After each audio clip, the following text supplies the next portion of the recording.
Welcome to the Deep Dive.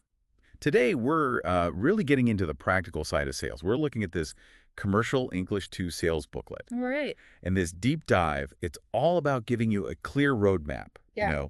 from understanding who you're talking to right through to closing the deal. And everything in between. Yeah, exactly. So whether you're prepping for a big meeting or maybe scaling your business or just curious, really, Mm-hmm. our aim is to give you those solid insights, make you feel ready for, well, pretty much any commercial situation. Okay, let's dig in then. We all talk about customers, right? Yeah.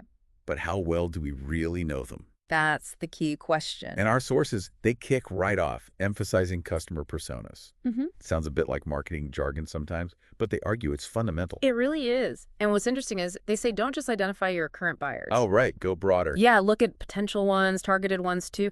Try to get a handle on like 80% of your prospective business. 80%. Wow. And for B2B, it's not just the company buyer you need to know. You mean the end user? Exactly, the end consumer. Because a persona, it isn't just a vague idea. It's supposed to be really detailed.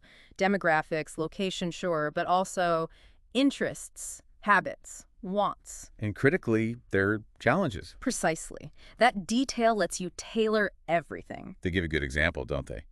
Stylish Sandra for Zara. Yeah, I like that one. Professional woman, 20s, 30s, urban. Wants trendy work clothes, reasonable quality, updates often. Right, but just as important, maybe even more important sometime. Is knowing who is definitely not your customer. Exactly. Yep. Like their throwaway Teresa, under 20, maybe over 40, doesn't need smart clothes. Just wants cheap, functional stuff. Party clothes, maybe. Wear once or twice. Yeah, and it makes you ask, why bother defining who isn't your customer? Good question. Focus, I guess. That's it. It clarifies your focus massively, stops you wasting time and money on the wrong people, lets you really sharpen your message for the right audience. Makes sense.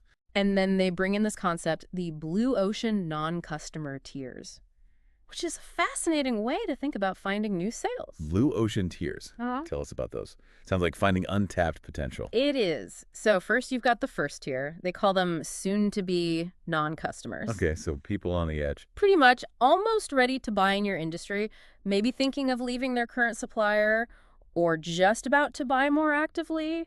They just need, the right push. Like warm leads, almost. Kind of, yeah. Then there's the second tier, the refusing non-customers. Refusing, so they've actively said no. They've considered your industry, yeah, but chose against it, maybe found something else entirely or just decided, not for me. So engaging them is harder.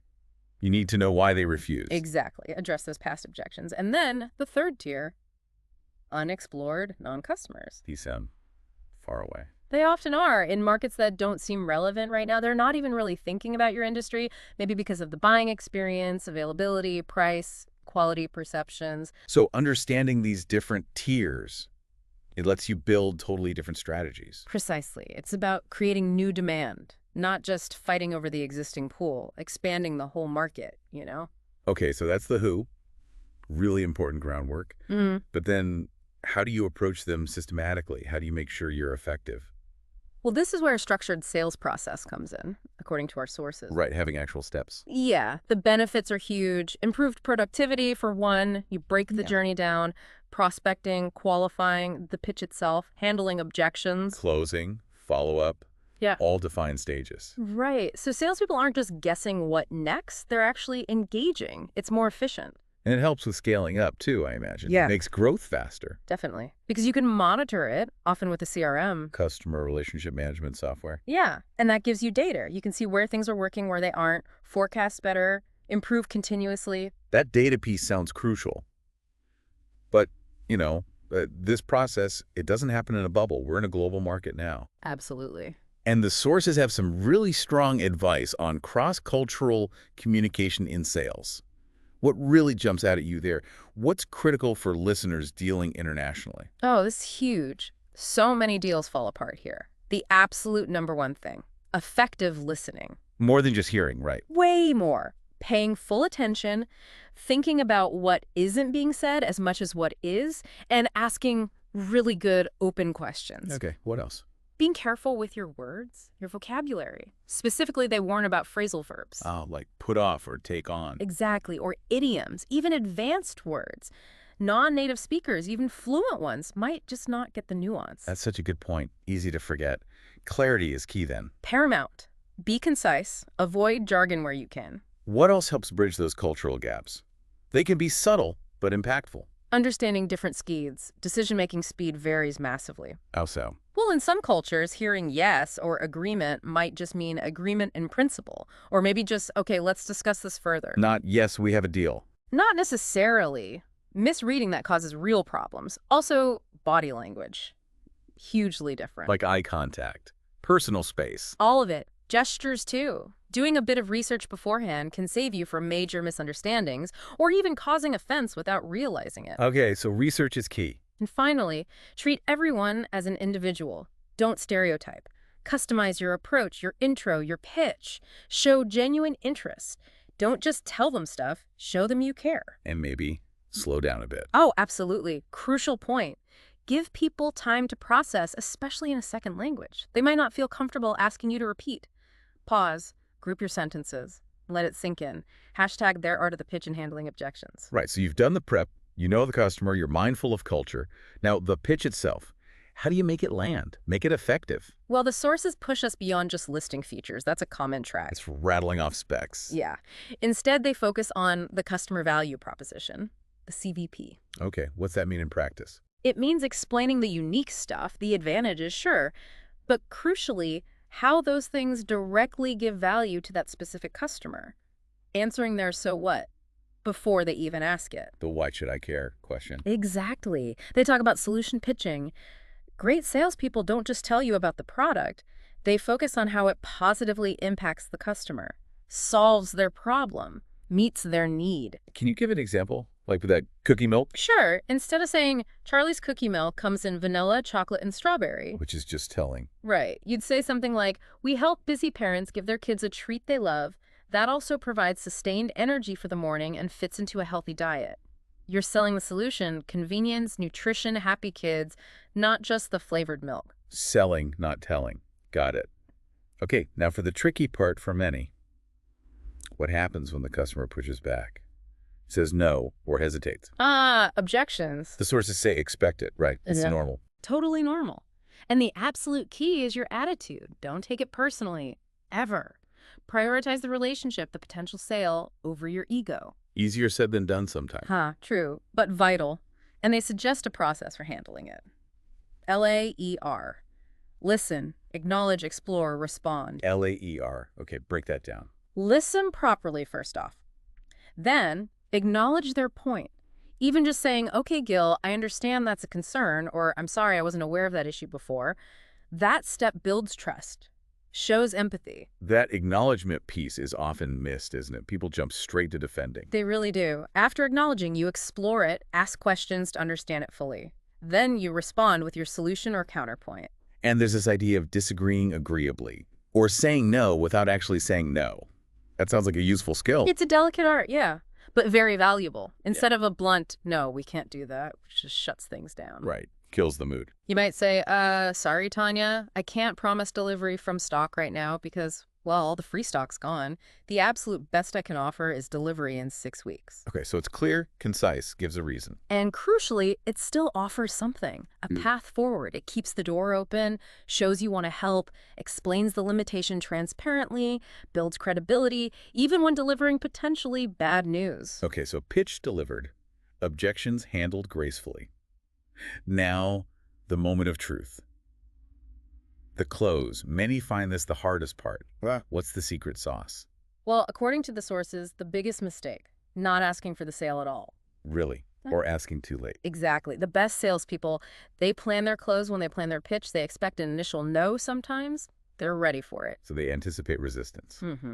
Especially in B2B, it's common to get several no, not nows before you get a yes. In fact, The what? experienced sellers sometimes worry if they get a yes too easily That's counterintuitive. Why? because it might mean something got missed.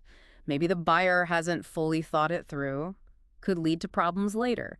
It's about being thorough, not just fast. Fascinating. It really paints a picture of resilience, doesn't it? It's a journey. It absolutely is. So give us an example or two of these closing techniques they mention. Something clever. Okay, well, there's the puppy dog close. The what now? Puppy dog close. You let the customer try the product, like leave some sample cartons of that cookie milk, or offer a free trial of an app. Ah, so they get used to it. Exactly. The idea is they experience the benefit, maybe integrate it into their routine, and then they realize they can't live without it. Loss aversion kicks in. Clever. What else? Another one is the Columbo close, or sometimes called the later Steve Jobs trick. Oh, like just one more thing? Precisely. You hold back a really great feature or special offer, then just when the energy dips, maybe people are packing up, you hit them with it. Okay, give me an example. Oh, I nearly forgot to mention. We actually have a significant advertising budget ready to go, social media, TV, the works, to support the launch. But it's specifically for the first 3 customers who commit this week. Ah, nice. Re-engages them, adds urgency, could be the final push. Exactly. It often tips the balance. Okay, so you close the deal, maybe. But But then off comes negotiation, right? very often, yes. And cultural nuances pop up again here, the sources say. Big time. Echoes everything we said earlier. Be super careful with English if you're dealing with non-native speakers. Clarify understanding constantly. Not just, do you understand? No, better to say something like, look, I want to make sure I've been clear. Could you just quickly recap what you see as the next steps? Puts the onus on you. Good tip. What else? Punctuality. What's on time varies wildly. Being late can signal disrespect. Personal space, huge differences. Less physical contact expected in, say, Northern Europe or North America compared to the Middle East or South America. And so Oh, the power of silence. Also very cultural. In Japan, silence might be used strategically to gather thoughts or encourage the other party to reveal more. In the U.S., people often rush to fill it, feel uncomfortable. So knowing these things prevents you from misreading signals or causing offense accidentally. Absolutely. It can make or break a negotiation. So after covering all that ground, this whole deep dive, what does it really boil down to for you, our listener? Hashtag tag outro. We've really taken a detailed look into sales today, haven't we? From, the psychology of customer personas, those non-customer tiers, through to pitching solutions, handling the no, and using those clever closing techniques. Yeah, it's clear it's not just one single formula, is it? Not at all. It's really dynamic, needs preparation, definitely empathy, and that kind of strategic communication, adapting all the time. It really is an art as much as a science. You've got to be adaptable, always focused on the customer's view, building trust, understanding their specific needs. And delivering consistently, even across different cultures. Right. Knowing when to listen hard, when to offer an alternative, when to pull out that one more thing. That can be the difference. Turning a maybe into a yes, a prospect into a real partner. And maybe the biggest takeaway for me is success isn't just about what you say or how slick your presentation is. No. It's about how well you listen to what's not being said too. How well you adapt. How consistently you show value because you actually understand their world. Well put. So if you think about all this, here's something to mull over. In this world we're in now, so connected, so much noise, information everywhere, attention spans getting shorter, how can you move beyond just selling something? How can you genuinely partner with your customers? By truly digging deep to understand the needs they might not even voice and thinking ahead to the challenges they haven't faced yet? How do you make every single interaction one that builds real, lasting value together?